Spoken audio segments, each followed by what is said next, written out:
The void of space remained silent as it had for billions of years, cold and unforgiving. But today, something disturbed that peace. Deep within the monitoring station of Mars Colony Defense Outpost, a red light began to flash.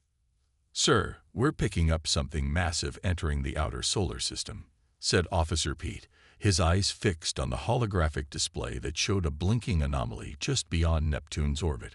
Commander Rob Taylor moved quickly to the main console, his coffee forgotten on the desk behind him. "How big are we talking?"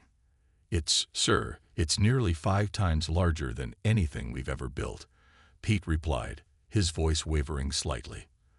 The room fell silent as the implications sank in. Taylor pressed a button on the communications panel. "This is Mars Defense. We have an unidentified vessel entering the system, requesting immediate backup from Earth Fleet." Within hours, the UES Defiant changed course, accelerating toward the outer rim of the solar system. On its bridge, Captain James Walker studied the preliminary scans with a frown etched across his weathered face. "It's definitely not one of ours," he muttered, zooming in on the grainy image. "And it's not slowing down." His second-in-command, Officer Mary Jones, stood beside him. "Standard first contact protocols, sir." Walker nodded, but something didn't feel right. The ship's approach vector was too direct, too purposeful. This wasn't the cautious approach of explorers. "Send the greeting package on all frequencies. Let's see if they respond." For 6 hours, the Defiant broadcast Earth's carefully crafted first contact messages, mathematical sequences, basic chemical formulas, and simple greetings in multiple human languages. The alien vessel continued forward, silent and unwavering. "Sir," Lieutenant Sam Miller called from the communication station, "I'm detecting unusual energy fluctuations from the vessel." Walker moved to Miller's station. "Weapons?" "I don't think so," Miller said, pointing to the oscillating patterns on his screen. "These patterns repeat every 108 seconds. It's too regular to be random." "You think they're trying to communicate?" Miller nodded. "It's possible they don't understand our methods of communication." Walker faced a critical decision. United Earth defense protocols were clear. Any approaching vessel that failed to respond to communications and continued on a direct course toward Earth was to be considered hostile. The Defiant was authorized to fire warning shots across the alien ship's path. "How long until they reach Mars orbit?" Walker asked. "At current speed, approximately 48 hours, sir," Mary replied. Walker stared at the main view screen, watching the distant speck that represented the massive alien vessel. "Miller, keep working on those energy patterns. Officer Jones, prepare the warning shot sequence." Miller's fingers flew across his console. "Captain, I've isolated something. These aren't random fluctuations. They follow patterns similar to prime number sequences." The tension on the bridge thickened as all eyes turned to the captain. Walker had trained for first contact scenarios his entire career, but nothing in the simulations had prepared him for this. "Sir," Mary said quietly, "Defense Command is requesting status. They want to know if we're firing the warning shots as per protocol." Walker made his decision. "Tell Command we're analyzing a potential communication attempt.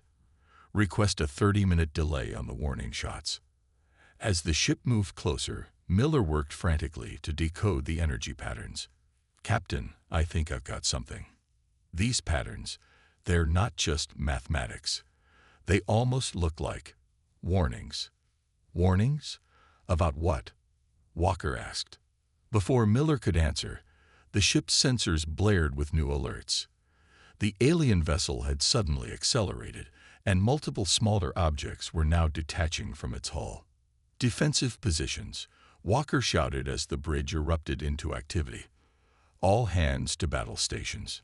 The mysterious objects spread out in a pattern that no human tactician would recognize, heading directly for the Defiant. First contact was about to become humanity's first interstellar confrontation, and they were woefully unprepared. The emergency alert echoed through the corridors of Earth Defense Command. Scientists and military personnel rushed between stations as Admiral George Green stormed into the central command room, his face grim with determination. "Give me the situation," he demanded, eyes fixed on the massive display showing the solar system. A large red dot blinked ominously near Mars. "The Defiant has engaged with unknown objects deployed from the alien vessel," reported Colonel Frank, his voice steady despite the tension. "Captain Walker reports the objects appear to be probes, not weapons. They're scanning our ship but haven't attacked." Green nodded slowly. "And the vessel itself?" "Still advancing, sir. Trajectory unchanged." An aide approached Green, looking uncomfortable. "Sir, there's someone here who claims to have information about the alien ship. Says he's been expecting this." Green turned, eyebrow raised. "Who?" The aide gestured toward an elderly man standing near the entrance. Despite the chaos around him, the old man seemed calm, almost resigned. "Dr. Tom Reed, sir, former head of SETI." Reed walked forward, his movements slow but deliberate. His eyes, sharp and clear despite his age, focused on the display. "So they've finally come," he said quietly. "You know something about this?" Green demanded. Reed nodded, pulling an old tablet from his bag. "For 43 years, I've been receiving transmissions, mathematical patterns at first, then complex data packets. I thought it was just background radiation until I decoded them." He handed the tablet to Green. "They're warnings." The command center fell silent as Green scrolled through the information. The display showed star charts, ship designs, and devastated planets. "According to the messages, they call themselves the Harvesters," Reed explained. "They're a nomadic species that travels from system to system, extracting resources and eliminating any resistance. And you're just bringing this to us now." Green's voice was dangerously quiet. Reed's expression hardened. "I've been sending reports for decades. Your predecessors classified them as speculative nonsense." Before Green could respond, the main screen flickered. Captain Walker's face appeared, transmission slightly delayed. "Admiral, the alien ship has halted its advance. The probes have returned to the vessel, and we're detecting a new energy signature." On the Defiant, Miller worked frantically at his station. "Captain, they're transmitting something. Massive data packets." Walker moved to Miller's side. "Can you decode it?" Sir, it's star charts. Hundreds of them." Miller's face paled. "Each one shows a star system, and each system shows planetary destruction." Back at command, Reed nodded grimly. "They're showing their trophy collection. Every civilization they've encountered, every world they've harvested. How do we fight something like this?" Green asked, for the first time, allowing uncertainty to enter his voice. Reed moved to a console, his fingers surprisingly nimble as he entered commands. The warnings included information about their technology. "They're advanced, but not invincible." The display changed to show technical schematics. "Their ships use a propulsion system that warps space, efficient, but creates ripple patterns we can detect and potentially disrupt." A young technician looked up suddenly from her station. "Sir, we're detecting another object entering the system, much smaller than the first." Green spun around. "Another threat?" "Uncertain, sir, but its trajectory is intercepting the Harvester vessel, not Earth." Reed's eyes widened. "The Coalition," he whispered. "What coalition?" Green demanded. "According to the transmissions, there's a group of species that have banded together against the Harvesters. They've been fighting them for centuries." The command center buzzed with renewed activity as the new ship approached. On its hull, symbols glowed in patterns that matched those in Reed's ancient data. "Sir," the technician called, "the new vessel is broadcasting on all frequencies. They're requesting communication in English." Green and Reed exchanged glances. The situation had just become even more complex. "Open the channel," Green ordered. "Let's hear what they have to say." As the transmission connected, a voice filled the command center, not human, but clear and deliberate. "People of Earth, we come as allies. The enemy you face has destroyed countless worlds, but together, we have a chance to stop them. The Coalition ship docked with Earth's orbital station amid tight security. Guards lined the hallways, weapons ready as the airlock cycled open. Ambassador Ben Gray straightened his uniform and tried to appear calm despite his racing heart. First contact with friendly aliens was still first contact. The inner door slid open, revealing three beings unlike anything humans had imagined. The lead figure stood nearly 7 feet tall, with pale blue skin that seemed to shimmer under the station lights. Its 4 eyes blinked independently as it surveyed the welcoming committee. "I am Vox," it said, voice surprisingly melodic through the translation device attached to its throat. "Chief emissary of the Coalition of Free Worlds." Gray stepped forward. "Ambassador Ben Gray, representing Earth. We welcome you, though we wish it were under better circumstances." Vox nodded, a gesture clearly learned for human benefit. "The circumstances are dire indeed. The Harvester vessel approaching your world is a Worldbreaker-class battleship. It has destroyed 17 civilizations in the past century alone." The human delegation escorted the aliens to the station's conference room, where Admiral Green waited with Dr. Reed and military leaders from around the world. "We need to understand what we're facing," Green said once introductions were complete, "and why they've targeted Earth." The second alien, shorter with mottled green skin and 4 arms, placed a small device on the table. It projected a holographic display of the galaxy, with hundreds of red dots scattered throughout. "I am Tech, Coalition Intelligence," it said. Each red marker represents a civilization destroyed by the Harvesters. They follow a pattern, moving systematically through resource-rich systems. "But why now?" Reed asked.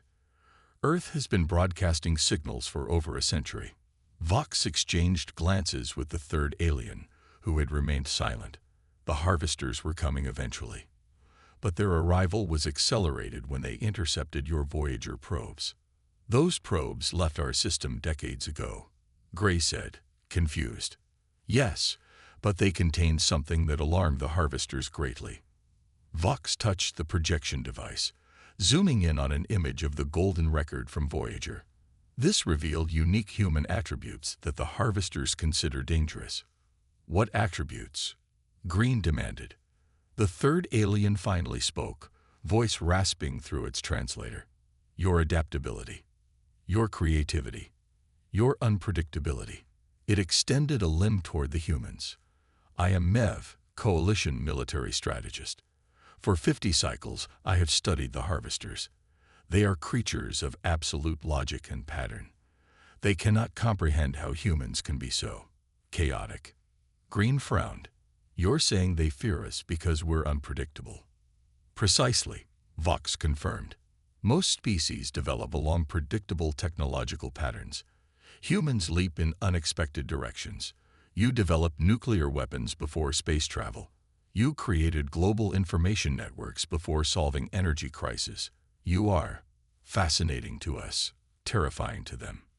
That's why we sought you out," Tech added. "The Coalition needs this unpredictability. We've been losing this war for centuries because we've become too predictable." Gray leaned forward. "What exactly are you proposing?" "An alliance," Vox said simply. "We provide advanced technology. You provide tactical innovation." The discussion continued for hours as the Coalition representatives shared intelligence about Harvester weaknesses. Their ships were powerful but inflexible in design. Their tactics followed strict mathematical formulas that could, potentially, be exploited by unpredictable human strategies. On the bridge of the Defiant, still monitoring the Harvester vessel, Captain Walker received the initial briefing. "So we're the galaxy's wild cards," he said to Miller after reviewing the information. "Seems that way, sir." Walker studied the tactical display, where the massive alien battleship hung motionless. "The Coalition's offering to upgrade our weapons, but we need to buy time for the modifications." "How do we do that, sir?" Walker smiled grimly. "By being unpredictable, Lieutenant. Prepare a communication to the Harvester ship. Let's do something they won't expect." "What message should I send?" Walker considered for a moment. "Invite them to a meeting." The Harvester ship remained silent for 12 hours after receiving Captain Walker's invitation. The Defiant's crew worked tirelessly, installing Coalition upgrades to their shields and weapons systems. Engineers struggled to integrate alien technology with human designs, while scientists tried to understand the principles behind them. "They're moving," Miller announced suddenly, breaking the tense silence on the bridge. All eyes turned to the main display as the massive alien vessel slowly changed position. Walker straightened in his command chair. "Are they responding to our message?" "No, sir." Miller's voice tightened. "They've launched attack vessels. Hundreds of them. Battle stations," Walker ordered as alarm klaxons blared throughout the ship. "All hands prepare for combat." The Coalition had warned them this might happen. The Harvesters rarely negotiated. They simply took what they wanted. Earth's outer defense platforms activated, forming a protective barrier around the planet.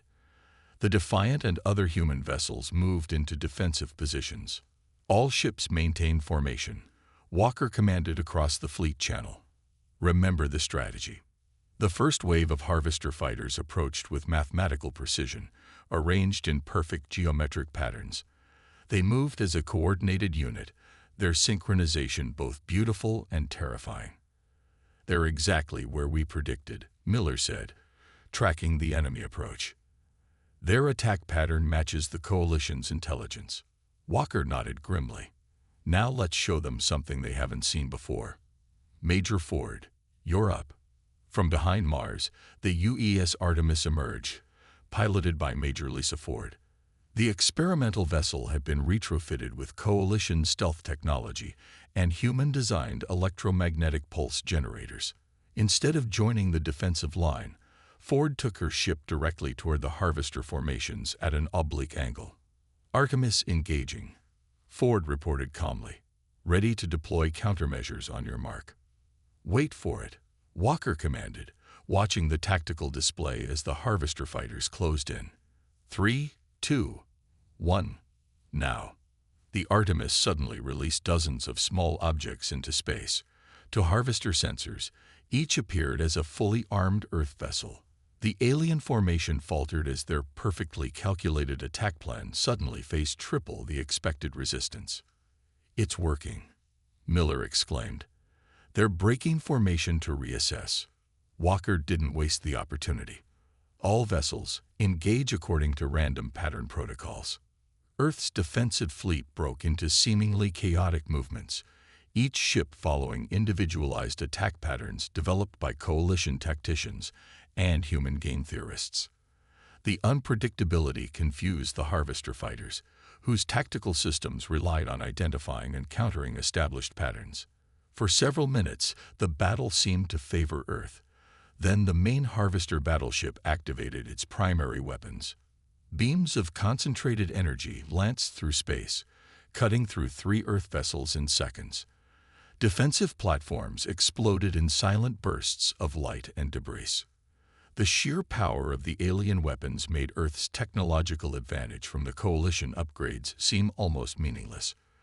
"We can't withstand that kind of firepower," Walker muttered, watching as another Earth ship vanished from the tactical display. "Captain," Miller called, his voice urgent but controlled. "I'm detecting an unusual energy signature from the battleship. Their main weapon system seems to be drawing power directly from their propulsion system." Walker's eyes narrowed. "You mean they can't move at full capacity while firing?" "Precisely, sir. There's a 3-second vulnerability window after each main cannon discharge." Walker immediately opened a channel to all remaining ships. "This is Walker. We've identified a potential weakness. All ships coordinate attacks on the battleship's main propulsion nodes immediately after they fire their primary weapon." The Earth fleet adjusted tactics, focusing firepower during the brief vulnerability windows. It wasn't enough to disable the massive vessel, but they managed to damage one of its propulsion nodes. "Sir," Miller reported excitedly, "the damage is affecting their ability to maintain position. They're drifting off their original attack vector." Walker allowed himself a small smile. "So they can be hurt. Get me a direct line to Earth Command. Tell them we need to deploy the strike team now." We found our opening. The stealth shuttle approached the damaged section of the Harvester battleship, its modified engines running silent. Inside, Commander Mark Stone and his strike team performed final equipment checks. Each soldier wore combat suits enhanced with Coalition technology, adaptive camouflage, enhanced strength servos, and atmospheric conversion units. "Remember," Stone said, his voice steady as he addressed the 6 men and women of his team, "once we're inside, we'll have 90 minutes to reach the central propulsion control node and plant the disruptors.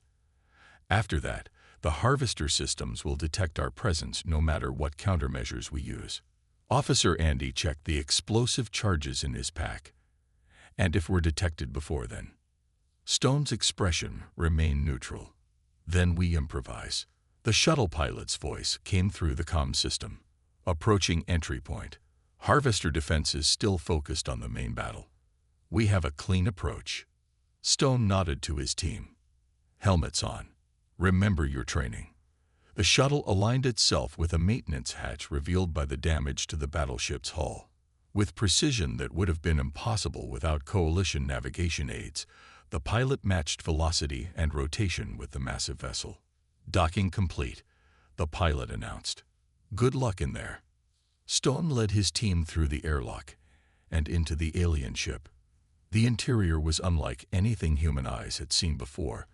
Vast chambers with walls that seemed to pulse with light, corridors that curved in ways that defied conventional architecture. The gravity was lighter than Earth's, making each step feel strange and buoyant.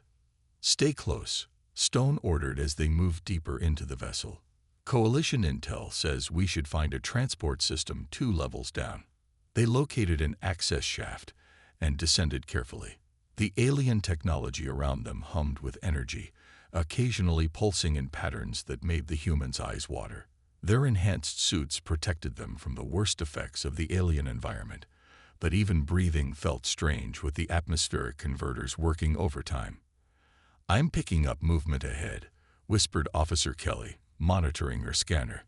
"Multiple signatures, moving in formation." The team pressed themselves against the curved walls as a group of harvesters passed through an intersecting corridor. The aliens were tall, with elongated limbs and exoskeletons that gleamed like polished metal. Their movements were precise and economical, each step exactly the same length as the one before. Once the patrol passed, Stone checked his tactical display. "We're making good progress. Only 40 more sections to the propulsion node." They continued through the labyrinthine interior, avoiding patrols when possible and using their adaptive camouflage when not. 60 minutes into the mission, they reached a vast chamber filled with what appeared to be preservation tanks. "What is this place?"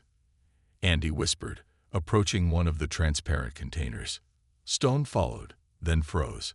Inside the tank floated what appeared to be a primitive human, similar to Neanderthals from Earth's ancient past.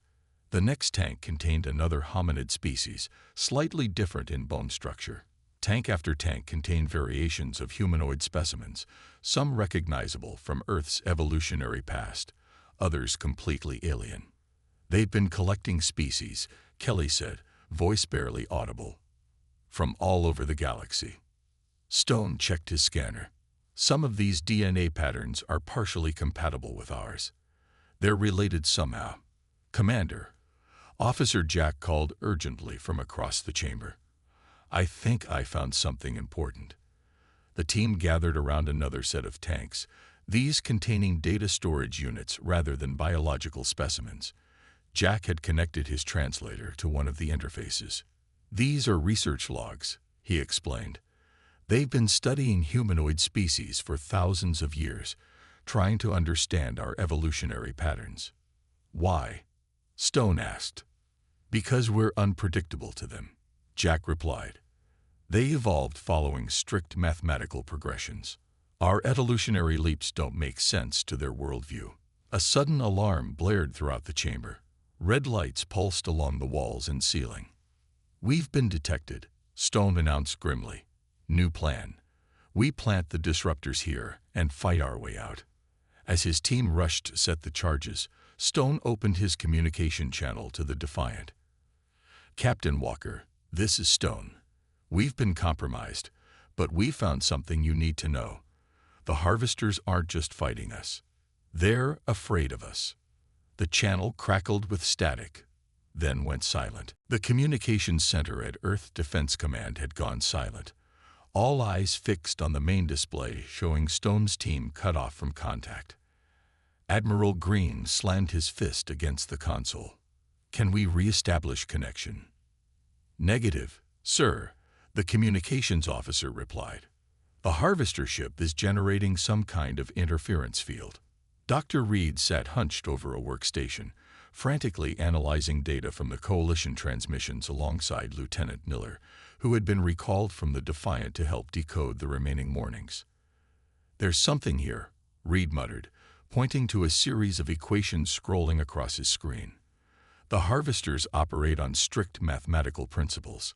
Their entire society is built around predictable patterns." Miller nodded, eyes never leaving his own monitor. "That's why our unpredictable tactics confuse their fighters. But it's not enough to stop that battleship." Reed suddenly straightened, eyes wide. "That's it. Look at these behavioral analysis charts from the Coalition data. The Harvesters don't just prefer patterns. They're physically incapable of processing true randomness. It causes a cascade failure in their neural networks." Miller looked up, like an epileptic seizure triggered by flashing lights. "Exactly. Their brains are wired for perfect order. Chaos is literally painful to them." Green joined them, his expression grim. "How does that help our people trapped on that ship?" Reed turned to the Admiral. "We need to send a message to Captain Walker. Tell him to implement a completely illogical battle strategy. The more random, the better." On the bridge of the Defiant, Walker received the message with skepticism. "They want us to act completely randomly. That's our grand strategy." Officer Mary Jones shrugged. "It's better than what we've got now, sir." Walker considered for a moment, then nodded. "All ships, this is Captain Walker. New tactical directive. Each vessel is to generate its own random pattern of movement and attacks. No coordination. Maximum unpredictability." The Earth fleet broke formation, each ship moving in erratic patterns, firing at seemingly random intervals. Some ships accelerated toward the Harvester vessel, only to veer away at the last second. Others spun in place, weapons firing in all directions. Inside the Harvester battleship, Commander Stone and his team fought their way through corridors filled with increasingly disoriented alien defenders. The Harvesters, normally precise in their movements, seemed confused, their formations breaking down. "They're struggling," Kelly observed as she took down another alien with her pulse rifle. "Look at them. They can't coordinate properly." Stone noticed the same thing. The aliens moved jerkily, as if fighting against their own instincts. "Whatever our fleet is doing out there, it's affecting them in here. Keep moving toward the propulsion node." The team pushed forward, exploiting the growing confusion among the Harvester ranks. They'd reached the propulsion control room and quickly set their charges, working with practiced efficiency despite the alien environment. "Charges set," Andy reported. 15 minutes to detonation." Stone nodded. "Now we need to find a way out of here." A voice crackled over their comm systems, startling the team. "Commander Stone, this is Captain Walker. Do you copy?" "Walker, we thought communications were jammed." "They were. Our random tactics are disrupting their systems shipwide. What's your status?" Stone smiled for the first time since boarding the alien vessel. "Charges are set. 15 minutes to make a very large dent in their propulsion system." "Good work. We're sending coordinates for extraction. There's a maintenance bay 2 levels above you that should have emergency pods. Get there, Commandeer 1, and get out." On the Defiant, Walker watched as the seemingly chaotic battle continued to confuse the Harvester vessel. Its weapons fire had become erratic, sometimes missing Earth ships by wide margins. "Sir," Miller called from his station, "I'm detecting massive power fluctuations throughout the Harvester ship. Their systems are starting to fail. Walker nodded grimly. Keep the pressure on. Stone's team needs every advantage they can get. Inside the alien vessel, Stone's team fought their way to the maintenance bay, finding it filled with small pod-like craft. They quickly boarded one, figuring out the alien controls just enough to launch. As their stolen pod blasted away from the massive battleship, Stone looked back through the viewport. Detonation in 3, 2, 1. A series of explosions bloomed silently across the harvester vessel's hull, each one sending shockwaves through its structure. The mighty ship began to list to one side, its symmetry broken, its perfect patterns disrupted beyond repair. The dawn broke over Earth with new meaning. For the first time in human history, people looked to the sky knowing they were not alone, and that they had survived their first interstellar conflict. Fragments of the Harvester battleship created spectacular light shows in the upper atmosphere as they burned up, reminders of how close humanity had come to extinction. In the Grand Hall of the United Nations, representatives from every nation gathered alongside the coalition delegates. The room buzzed with a mixture of celebration and solemn reflection on the cost of victory. 23 Earth ships had been lost, with nearly 1,000 crew members sacrificed to protect their world. Captain Walker stood at attention as Admiral Green pinned medals to his uniform. Beside him stood Commander Stone and his surviving team members, their faces still bearing the marks of their ordeal aboard the alien vessel. For exceptional courage and ingenuity, Green announced, his voice carrying across the hushed chamber, "These men and women exemplify the best of humanity. When faced with an enemy of overwhelming technological superiority, they relied on what makes us unique among species, our adaptability, our creativity, and our refusal to surrender." Walker accepted the honor with a nod, his thoughts on the crew members who didn't return. After the ceremony, he found himself standing next to Vox, the coalition emissary. "Your people fought with remarkable skill," Vox said, its translating device giving its voice an almost musical quality. "Many species would have surrendered when faced with a harvester world-breaker. We're stubborn that way," Walker replied with a small smile. "What happens now?" Vox gestured toward where human and coalition scientists were already deep in discussion, sharing technology and knowledge. "Now we prepare. The harvesters will return, perhaps in greater numbers. They cannot allow a species like yours to join the coalition." Dr. Reed approached, accompanied by Miller and one of the coalition's scientific advisors. "We've analyzed the data recovered from Commander Stone's mission," Reed said. "The harvesters have been studying humanoid species across multiple star systems for thousands of years. They fear our potential," Miller added. "According to their own research, humans adapt faster than any species they've encountered. We evolve culturally and technologically at rates they cannot predict." Walker nodded thoughtfully. "And now we have access to their technology." "Some of it," Vox corrected. "The destruction of the battleship was significant, but components have already been recovered and are being studied. Your technological development will advance by decades, not centuries." In a private room adjacent to the main hall, Ambassador Gray signed the formal treaty bringing Earth into the Galactic Coalition.